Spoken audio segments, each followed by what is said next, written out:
Welcome to the Uncut Podcast.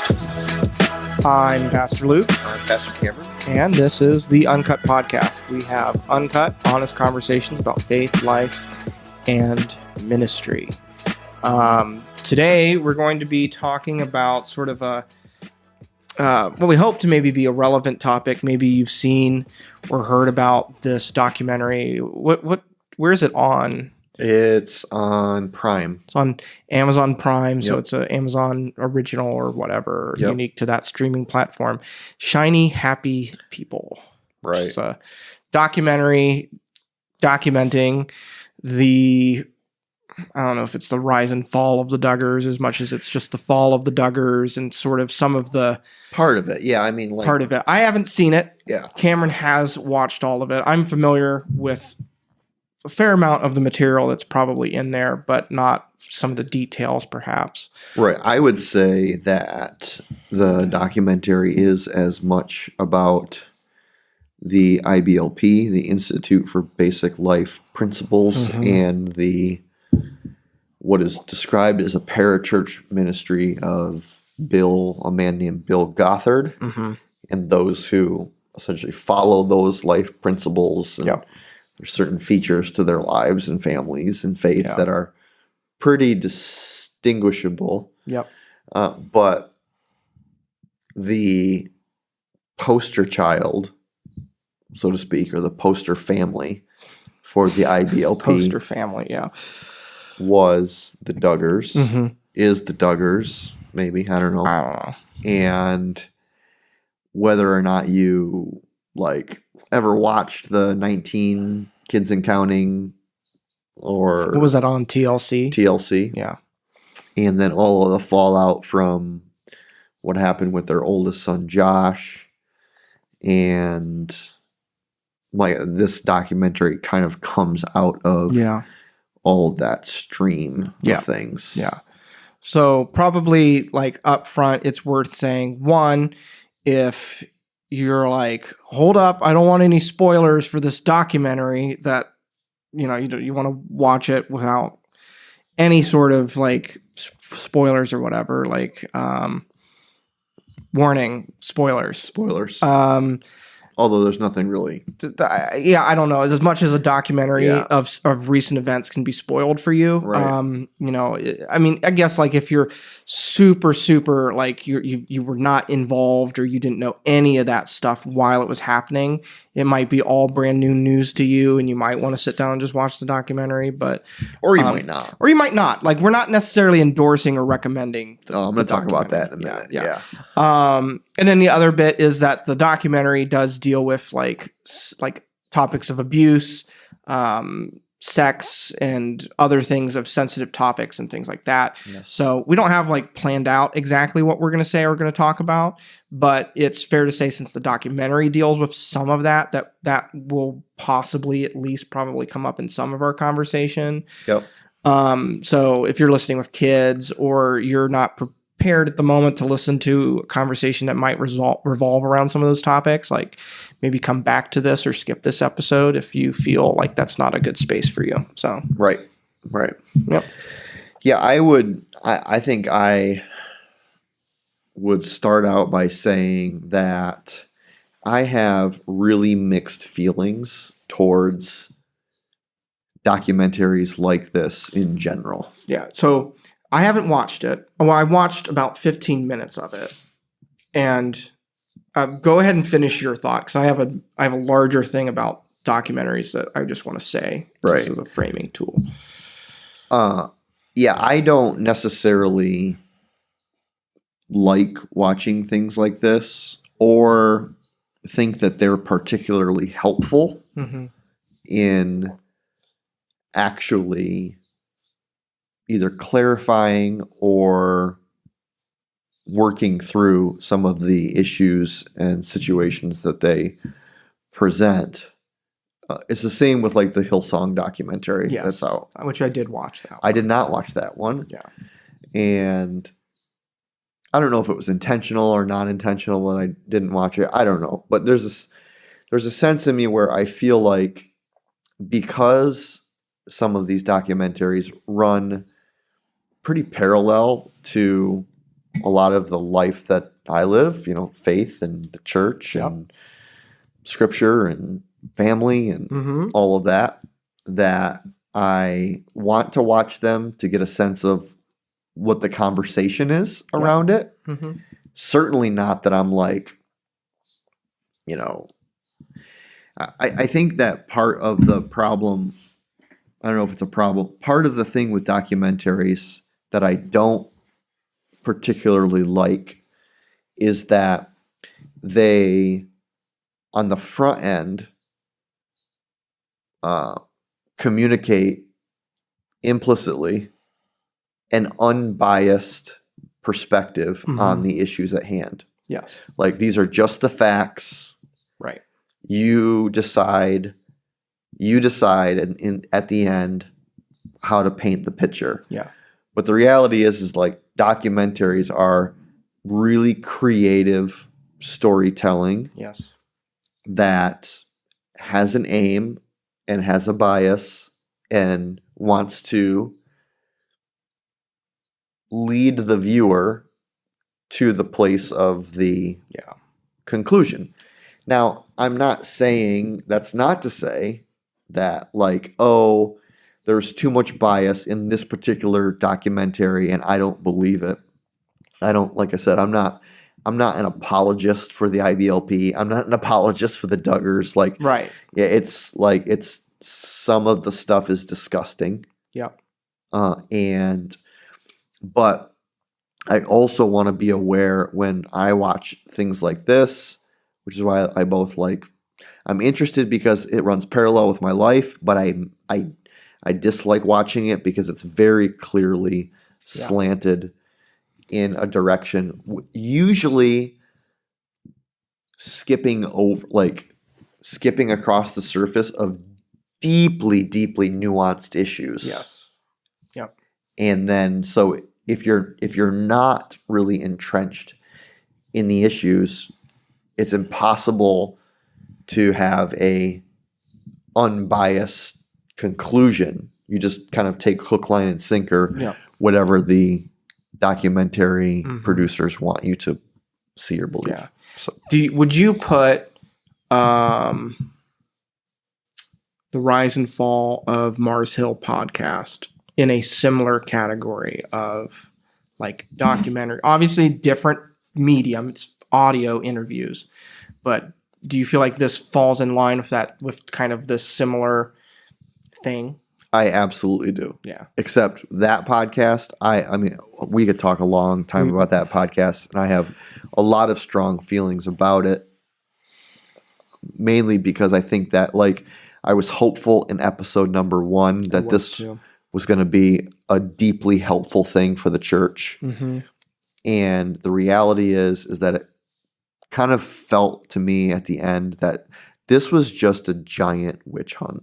Yeah. At the end, there was the first couple episodes, I was very hopeful that they were going to dive into some nuanced, difficult explanations, because the opening mission of it is to, again, we're not trying to make this whole episodes about this podcast, but the idea was to make it, why do our churches keep being plagued with leadership issues like this one that is typified in the Mars Hill?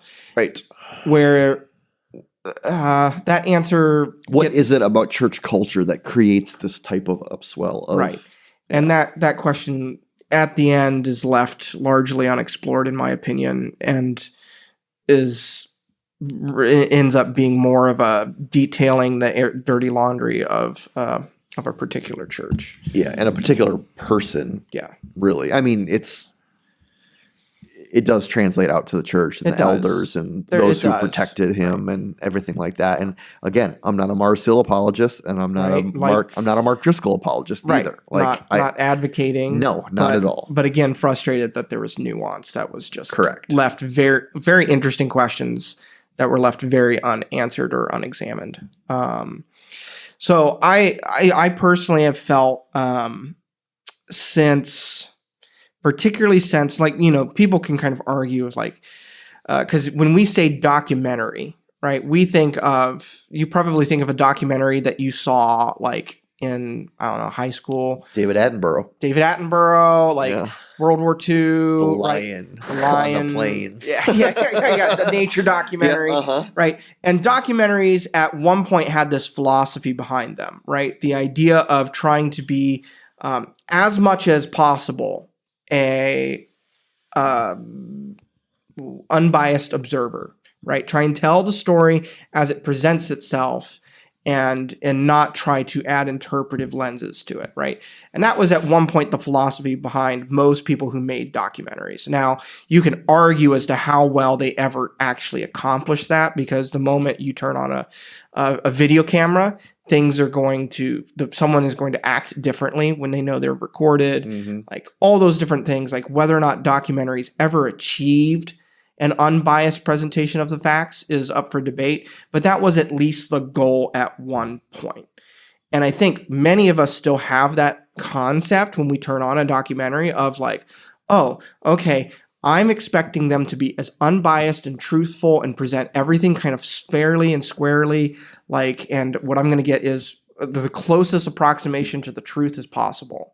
That's the kind of mindset that we have when we hear the word documentary and turn on a film. I believe, and maybe this started well before this, but for me, this was when I became well aware of it, was when Netflix, one of the first things Netflix started making, when Netflix started as just showing other people's movies. The first thing they started doing before they started producing their full-on Hollywood blockbuster films for their own streaming service was making documentaries. Like the first movies that they made in-house and produced on their live stream service was documentaries. And I remember watching those early Netflix documentaries and saying, I think this is closer to propaganda or a thought opinion piece than it is a documentary. Yeah. And so I think with the advent and success of some of those documentaries and what we currently see, not all documentaries, but many documentaries have a particular goal, slant, opinion, or viewpoint that is kind of unapologetically advocated, edited for, like scripted for. And so when I sit down to watch a documentary anymore, if it's a documentary made within the last 10 to 15 years, I pretty much just assume that this is an opinion piece that's being edited together to make it as compelling as possible. Right. It's an expose. Yeah.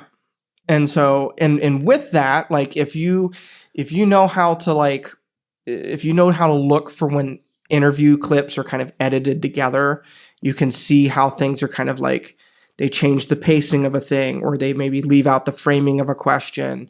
You can begin to watch and find the seams in documentaries and see, maybe this was maybe not altered so as to be untruthful, but maybe altered to be in such a way as misleading, right? One of the things that for the Mars Hill podcast that kind of bugged me at times was the inclusion of ominous music underneath what was not necessarily ominous information. Yeah. Right. So, and that was when he decided to do it. And boom, boom, it's got some dramatic music or something. And that is telling you how to feel and what to think about what's being said. Yep. And so the inclusion of dramatic music like that, like all that is informing and affecting the way that you are believing and receiving that information. Yep. You want to see an interesting example of this? You can go onto YouTube and you can say like movie trailers edited to look like horror film or something like that. Type in something like that. And what you can find is like Disney movies that have been recut with different music and different transitions in the trailer to make it look like it's a horror scary movie. Yeah. And you'll be like, holy cow, I didn't realize Frozen was absolutely terrifying, right?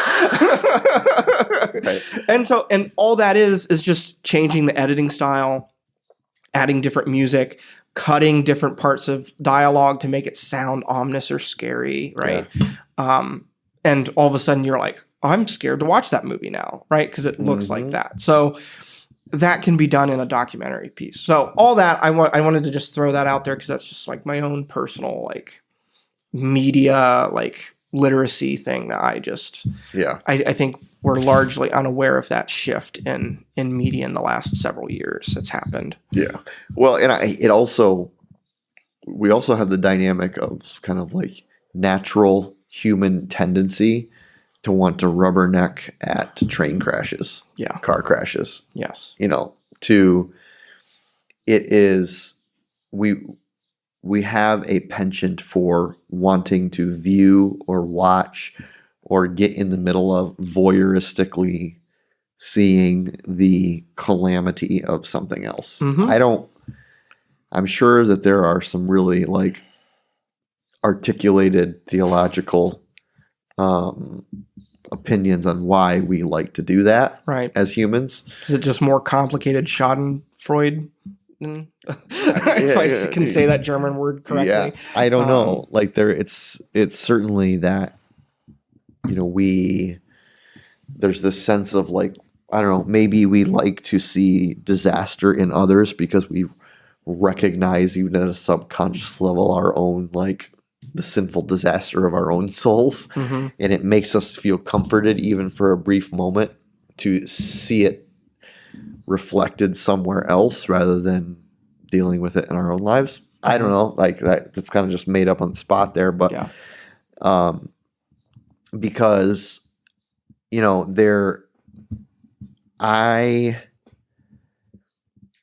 of the reason that I wanted to watch this one, Shiny Happy People, is because there was a season of life where I was like, I think I even at one of my earliest blogs. Wait, you have a blog? I did. Oh. I do. It's still in existence. Are you going to delete it after this? You could probably go and find it. I think I wrote a blog post titled "In Defense of the Duggars." Oh. Which now is quite embarrassing. Sure. But it's also not. Right. Well, because I was operating off of what was presented to me. Mm-hmm. And in the earliest reality shows, it was presented as, here's this conservative, mm-hmm. I would say marginally evangelical theology. I wouldn't really put them in the evangelical camp, so to speak. A little bit more in the fundamentalist camp. Fundamentalist camp. But had a obvious like worldview. They had an obvious worldview of wanting to live their lives and raise their families the way that they felt or interpreted God desired them to. Yep. And they didn't really care too much about what the world thought about that. Yep. And as a general principle, that's what I want to do too. Yeah. I want to raise my family in a way that I believe God would want me to, with principles that maybe the world doesn't understand, mm-hmm. with decisions that maybe the world can never get behind, mm-hmm. And not really care about what those on the outside, proverbial outside, think about how my family looks or what my family does or whatever, right. Because I'm doing it in like a sense of faithfulness and obedience to God. And so there was this time period where I was like, yeah, everyone thinks the Duggars are super weird, right. And it's super awkward. And it's like, how could you ever wear skirts or not kiss until you're married or anything like that? And I'm like, yeah, there's things in their life that I'm like not personally on board with, but I get why they're doing what they're doing. Right. And while I wouldn't adopt that particular practice myself, mm-hmm. I thought I had an understanding of why they were making the decisions that they were making. Well, if that was continued, like if none of the expose or any of the stuff that like we now know had happened, has happened, whatever, if that was the narrative that we were aware of, I'd probably be in agreement with what you just said. Right. It's only now that there's a fuller understanding of the complete narrative and all the things behind the scenes and all of that like that stance begins to feel a little bit like embarrassing or hollow, maybe, because we're like, well, now we're aware of like It's clear that just like with the documentary had a bias towards a particular slant, that the reality show was not reality. It had a bias towards a particular slant. Yeah. And I bought it. Right. Hook, line, and sinker. Yeah. So yeah, I mean, like, there was a time where I had a sense of like, okay, I'm not going to join the chorus of people who think that these people are crazy. Right. Just because I get it. Not for me, but I get it. Yeah. Well, I think as we're beginning to approach this, and I think maybe another thing to talk about is that like the law, like we live in a society, something that everybody says in every podcast, we live in a society, but we live in a culture and a society that has lost the ability for nuance and gray. Everything is either black or white, either or. You're either for me or you're against me. The Duggars are either the greatest thing in the world since they're proclaiming Christ or like displaying a Christian lifestyle on cable television on their reality TV show, or they're the worst thing in the world because of like this. They don't let their daughters wear pants. Right. Like we live in it. Like you either have to buy one type of narrative wholesale, or you have to buy the other opposing narrative at wholesale. And I think part of the reason we're even having this conversation is because of a frustration over how the conversation has been had, where there's been no nuance. There's been no it doesn't seem like there are very many people who are willing to say, look, this isn't an either or. This is not as black and white as perhaps we would like it to be. Mm-hmm. It's not a Superman comic where Superman is the good guy and Lex Luthor is the big bad corporate guy. And like Superman's right, Lex Luthor is wrong. It's not that simple. It's not a children's story. It's not a comic book. This is like people, it's complex. It's like not black and white. Right. So, I mean, anyway, the documentary itself kind of tells two different stories that are really connected to one another. Mm-hmm. It tells the story of the Institute for Basic Life Principles, the IBLP. Yes. Which was a parachurch ministry of Bill Gothard. Mm-hmm. And parallel to that is the poster family for the IBLP, the Duggars, that everyone knows. Because not many people know. The extra layer of IBLP? Yeah, not many people know Bill Gothard and IBLP. They just know the Duggars. Right, yeah. So, but the two, nary can the two be separated. Yeah. And so the Institute for Basic Life Principles, championed by Bill Gothard and his family. I think it was his father that actually started it, if I remember correctly. Their essential message, if you watch the documentary, their essential message is one of authority. Yes. That God has a predetermined authority in creation. Mm-hmm. And that goes from God, and you'll see it several times in the documentary. It's in their published literature. They take pictures of it and put it on. It's in umbrellas. I had someone teach this to me once when I was in high school. Yes. So you have the big umbrella that covers over everything is God and his authority. Yeah. And then the smaller umbrella that you have is the man. Yes. Or the husband. The husband. Not man as in humanity, but man as in male. Father of the household. Father of the household. Yeah. Which leaves no room for singleness. Mm-hmm. Which Paul said was was a good thing. Was a pretty good thing, right? Yes, we could do an episode on that. We can get into that. So, and then underneath the male or the husband was the woman or the wife, and underneath the woman or the wife was the children. Yeah, and those it was linear. So there was no going around. Nope. Anything. Yep. There was no, and it creates a very strong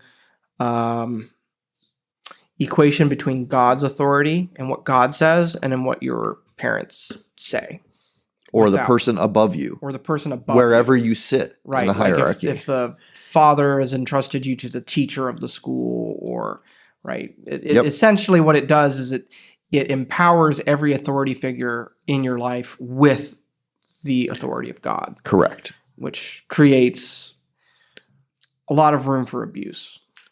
Tremendous room for abuse, which is, long story short, exactly what happened. Yep. Exactly what happened in the IBLP, exactly what happened in the Duggars' home. Yep. And what extended out into their oldest son's life.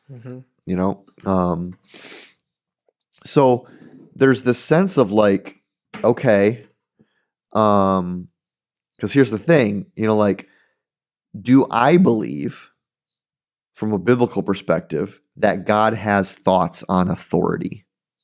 Yeah. Yes, absolutely. Can I do whatever I want whenever I want? Am I a man of my own decisions, even opinions?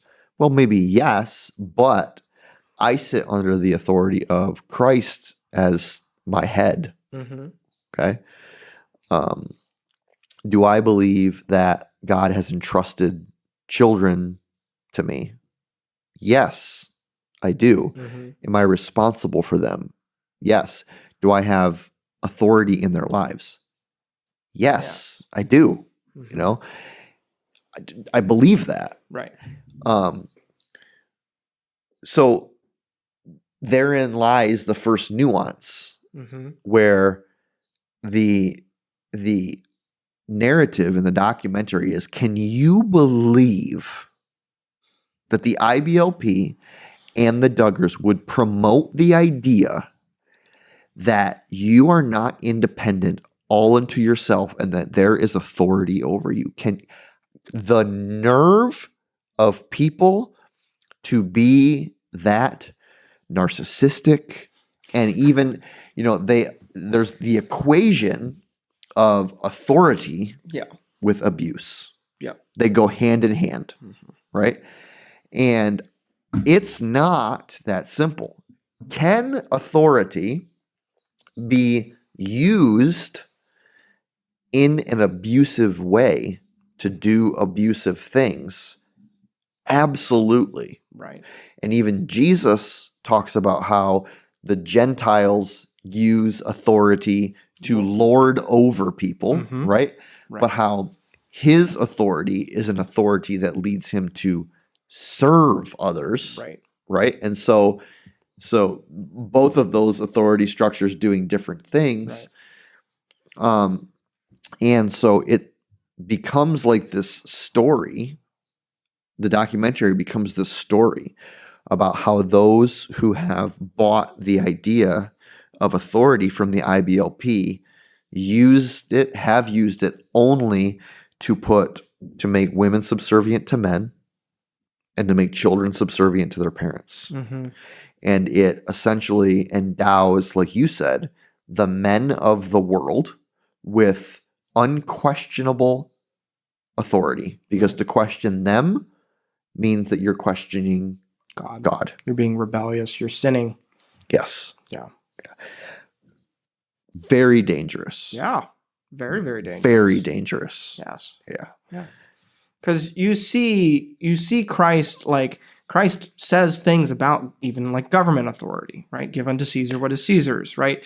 Paul talks significantly about how we are to like understand God as sovereign over even the sovereign nations of the world, right? And how we're to like interact with governments and all of those things. Those passages exist, but the Bible also holds this thing where it says like abandon your family if they cause you to not follow Christ. Like Christians were known as being martyrs and political dissidents because they refused to bow to Caesar and consider him a god, because there was only one God, and he was the Lord Jesus Christ. So we see in the practice of the church, the history of the church, the teachings of the Bible, this understanding that respect authority but then also but Christ first.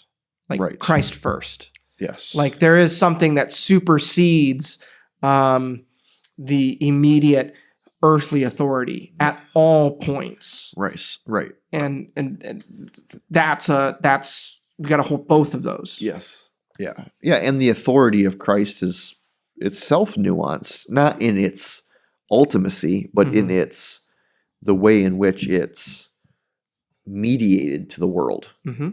There's an authority that Jesus came with when he comes, like Mark chapter 10. I have come not to be served, but to be a servant and give my life as a ransom for many. He came in that authority, right? He will also come.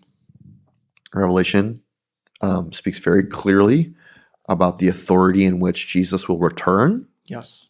Which is a much different authority than as a servant to all. He's coming as the rider on the white horse, right? With a sword and ready to do business. And it's a passage that gives me goosebumps every time I read it, right? And so authority is a very deeply held principle within Scripture. Right. And we ought to, the fear of the Lord is the beginning of wisdom. We ought to know how to submit to the authority of the Lord and to the natural authority of others in our lives. But again, not to a wholesale place in which we allow them to abuse us, or that they become God, or they become, there is one mediator between God and man, and that's Christ. Right. No one else. I think the question sometimes comes up, and maybe we talked about this before. We might have, or it might have just been in a private conversation. I don't know. But talking about why? Because we have this really individualistic. I am the captain of my own ship. I am the master of my own soul. Island unto myself. Right. And why would I want to follow a God that demands that I submit to him? Right? What is happening when we ask that question? Well, here's my take on it. Is that we take the ways in which the world, men and women in our lives who are sinful, have used authority, sometimes in the name of God, to lord over us and to victimize us and to create trauma in our lives, right? And so we have this experience with authority that creates significant pain in us. And then we encounter a God who says, essentially you no uncertain terms, I am the authority in your life. I am your God. You are not.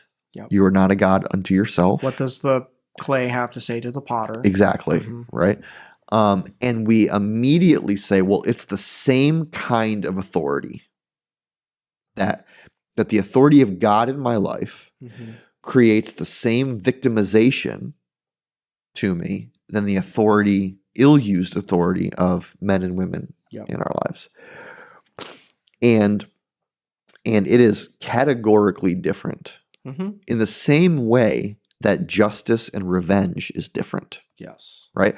Why does the Lord say, do not repay evil for evil? I will avenge. I will bring revenge. Well, why can God get revenge and I can't? Because he's God. Because he's God, right? And because he's perfect in every way, right? And we use both revenge and authority not only, but we use it. We can't escape our sinful use because we are sinful people of those things, right? God approaches it and uses it with a perfectly holy approach, right? And so every authority that he exerts, he is the only one that is worthy to exert the authority because he is the creator and sustainer of all things. We use the opportunity to try and become gods unto ourselves again. Right. We're again, right. We're recommitting the sin of the garden. Adam and Eve sit with God in the garden in perfect communion with him. They for a long time, the tree of good and evil, the tree of knowledge of good and evil was a confusing concept for me, and maybe is for you, for anyone who's listening. But why would God withhold the knowledge of good and evil? Well, he was acting as the arbiter of good and evil. He was the one who set the standard of what was right, what was good, what was shameful, what was not. And Adam and Eve are sitting underneath that. And their decision to say, no, we want that knowledge for ourselves. We want to be the moral judges for ourselves to make the decisions of what is good, what is right, what is evil, was a decision to step out from underneath of that and to say, well, no, we can be gods unto ourselves. We have now become like God and arbiters of what is right, what is wrong, what is wise, what is unwise. But the thing is that they were bad arbiters of it. They called something ugly beautiful. They called what was beautiful ugly, right? Like God obviously had different opinions about their nakedness than they decided to have once they'd eaten the tree. And so when we take authority and we misuse it, when we have authority or opportunity or anything like that, and we do not use that opportunity to be like Christ to someone, we have then decided, you know what, my own decision and arbitration of good and right and evil, my own use of authority is the correct one. We are once again eating from that tree of knowledge and saying, I know what's right, mine is right, rather than saying, no, how can I be Christ to a person? How can I be grace, love, and embody what Christ has been to me, to others? If you do that, you're going to end up much better place than if you're trying to be, what do I think is right and what is the right thing to do? Right. Yeah. Yeah. I don't know that there's a more hard-hearted and, I guess in my own mind, illogical position to hold than to hold the position of, if God does not bend to my idea of what authority in my own life is, then he's not worth following. Well, we want a God of our own making. We want a God of our own making. So it's well, if that's the way that God thinks, I'm done with him. Then I'm not going to follow him. Well, that's a really bad plan. Right. Because if you have enough sense to know that there is a God and have a belief that he has created all things and that he is the basis for all existence, whether you align with that sense of ethics or morality or authority or submission or whatever it is inconsequential to the reality that that there's a God that has created all things, that without him you do not live or move or have being at all. So to say, I know that there is a God who is supreme, but I'm choosing to say, no, you're not doing it right, so I'm not going to follow you. is even outside of a Christian perspective, just a logically like foolhardy, hard-hearted thing to do. I don't think that God is very moved by the bluff of, well, if that's how you are, I'm not following you then. Right. Yeah. I don't think God's like, well, okay, I'll change then. Well, because it makes you God. Right. So it's a... Yeah. Okay, so back to the documentary. Back to the documentary. So there's that one, which I think is a very big theme, right? Well, it is the major theme, I think. Like of just like that. I think it's a IBLP thing is like that first time obedience, that like a lot of just authority, structure, obedience inside of the household. Very high moral standard. There's some really disturbing examples, not caricatures, but like actual videos of IBLP proponents, pastors, preachers, like showing how to spank a child on stage at a church. Yeah. And like demanding obedience the first time, and if not, like it becomes a matter of sin. Both a matter of sin, but now like, okay, there's physical correction that must come alongside of every instance of disobedience. Otherwise, the child will rebel up into adulthood and become apostate. Yeah. Not follow Christ anymore. Right. Yeah.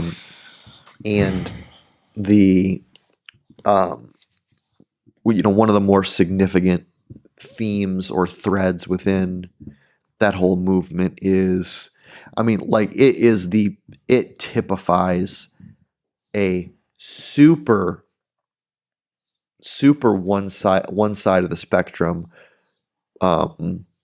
example of purity culture. Oh yeah. Right. Yeah. I haven't watched the documentary, but I'm familiar with IBLP because of people I've interacted with in my life who have been severely affected by IBLP. So like I have some secondhand experience or knowledge of it. Yeah.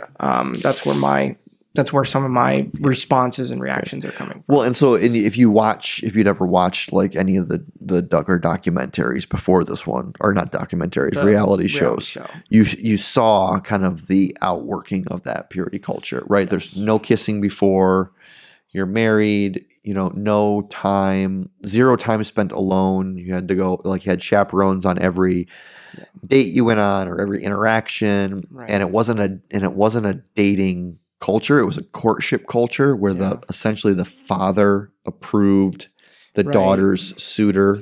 Yeah, and until they're married, they're under the father's authority, no matter how old they are. Right, which leads to young women who are in their early 20s and yet to be wed or engaged, who can't go do anything because their dad doesn't let them. Right. I know of families that happened. Yes. So yeah, and so. That, and then so certainly like just imagine even the type of like culture that creates around conversations of sexuality, of relationships, of all that's associated there. And then it's like I don't know that one necessarily necessitates the other, but the instances of sexual abuse and victimization of people in that type of culture seem proportionately very high. Well, there's a correlation there. Like I know studies have proven that, and what I think it is it's not so much. How do I want to say this?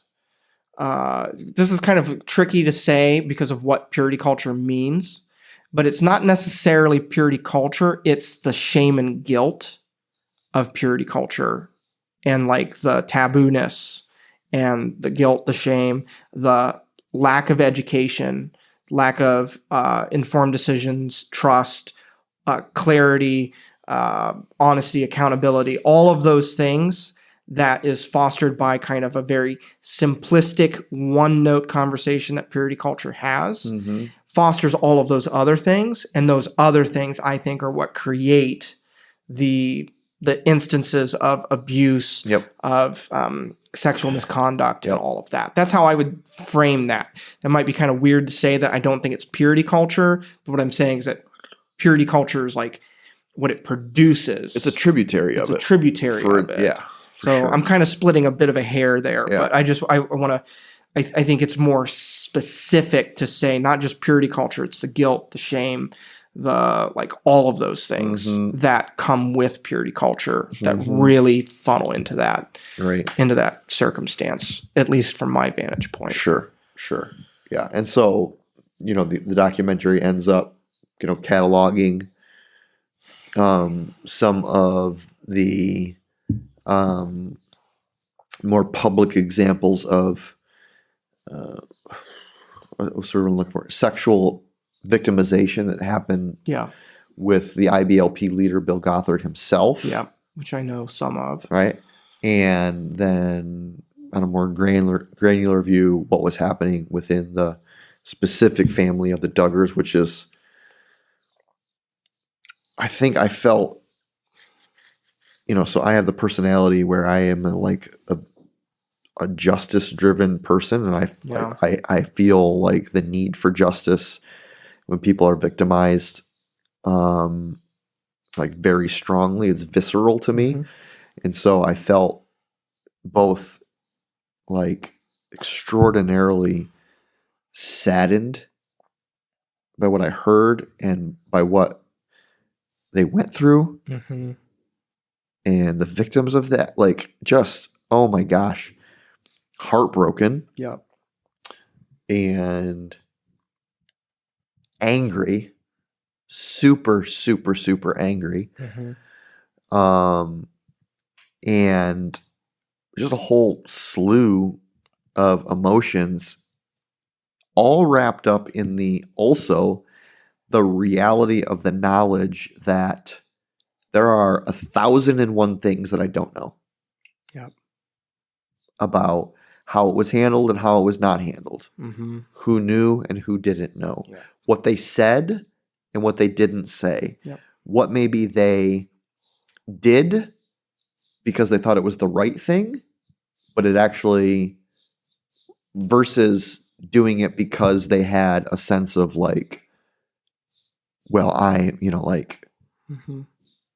that they, a lot of times, very rarely do people do something that they know is the wrong thing. Yeah. They make excuses for why it's the right thing to do what they did. No one wants to be the villain in the story. Right. And so it was what? So trying to wrap my head around thinking, what was the rationalization in your mind for why that was the right decision? Yeah. Telling your daughters that being sexually victimized was something that was not a big deal and that they didn't really need to worry about going forward. Right. And then on the other side, what was the conversation with their eldest son, Josh, who's now, I think most people know that, Josh was convicted of possession and I don't know if it was just possession or if it was also not production but the sharing of child pornography. I don't know. But anyway, was found to be in possession of child pornography, is now serving a 12-year sentence, which is, if you're asking me, not long enough. But who am I? Justice is the Lord's. And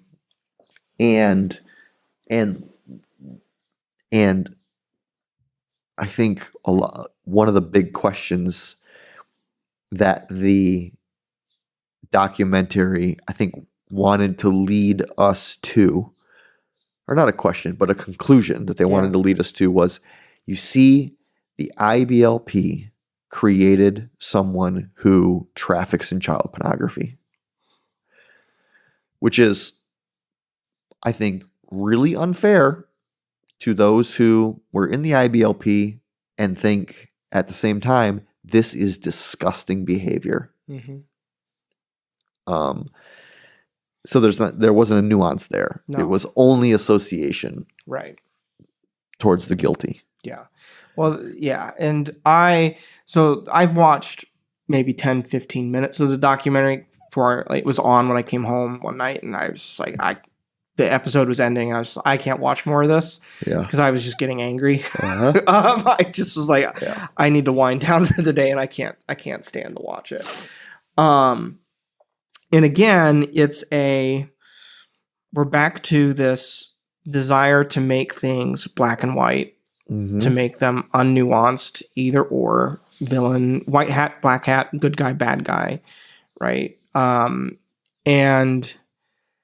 it's just like that whole situation from beginning to end was just absolutely mishandled. Mm-hmm. No one's disagreeing, I think, or arguing that point. Yeah.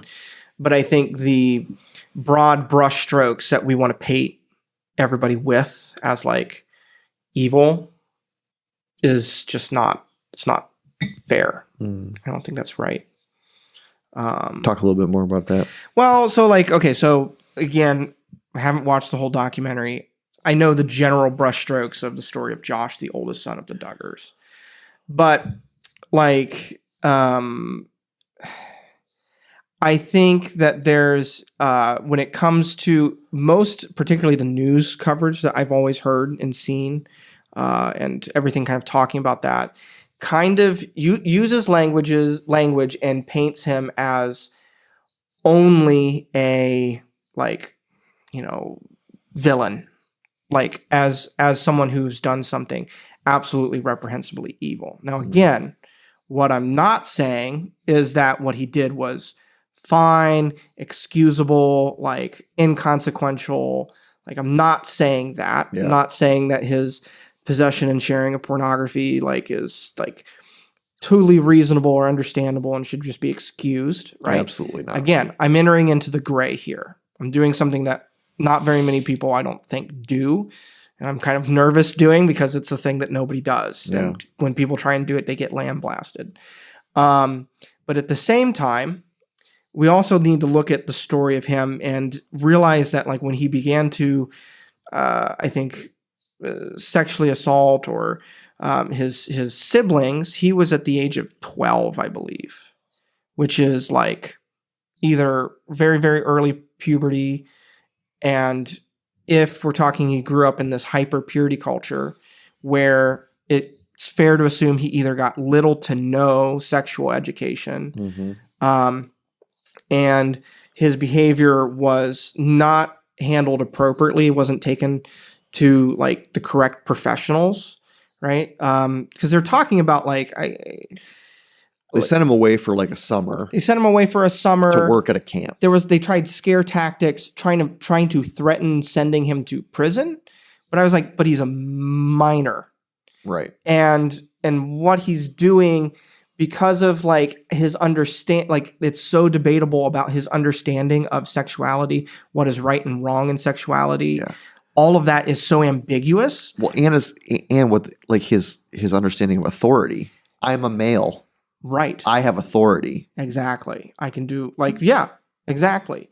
And so all of that, I'm like, is he as a child, because that's what he was, as culpable as a full-grown adult who has an understanding of sexuality, right and wrong? Like, and when you begin to view him as, I'm a big advocate of this. And this is something that like a lot of people really, really struggle with, particularly when it comes to issues of abuse, is when this language loves to come out. There's no such thing as a monster. That's my, like, it's a pretty hard conviction. There's people do monstrous things, but I don't want to go so far as to say that someone is inhuman or that someone because the Bible doesn't tell us that someone at some point becomes no longer a image bearer of God. Right. We're all created in the image of God. We're all bestowed with some level of dignity and humanity. Yes. That's basis for Christian morality. And so people do monstrous things. They do absolutely horrendous things. Yes. They absolutely align themselves with evil, with Satan, do terrible things, and are deserving of justice. Yes.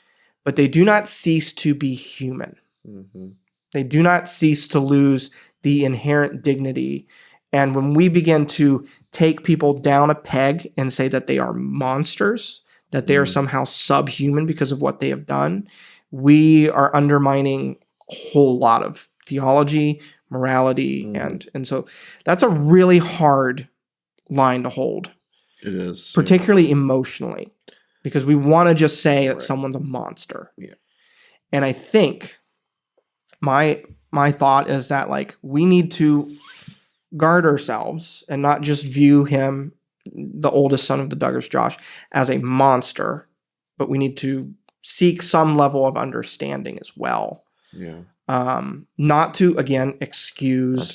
Not to release of culpability. Because I'm also not of the persuasion that, well, if we just understand someone's story and all the factors and the reasonableness of their decisions, that oh, well then okay, we can excuse them of that. No, I believe that we still have choices that we make, right? Even though there's all of these circumstances, and I think he's probably a victim of his own type of abuse and neglect, and that his family put him through, that has led him down a particular path and resulted in certain things being in his heart. He still also has agency.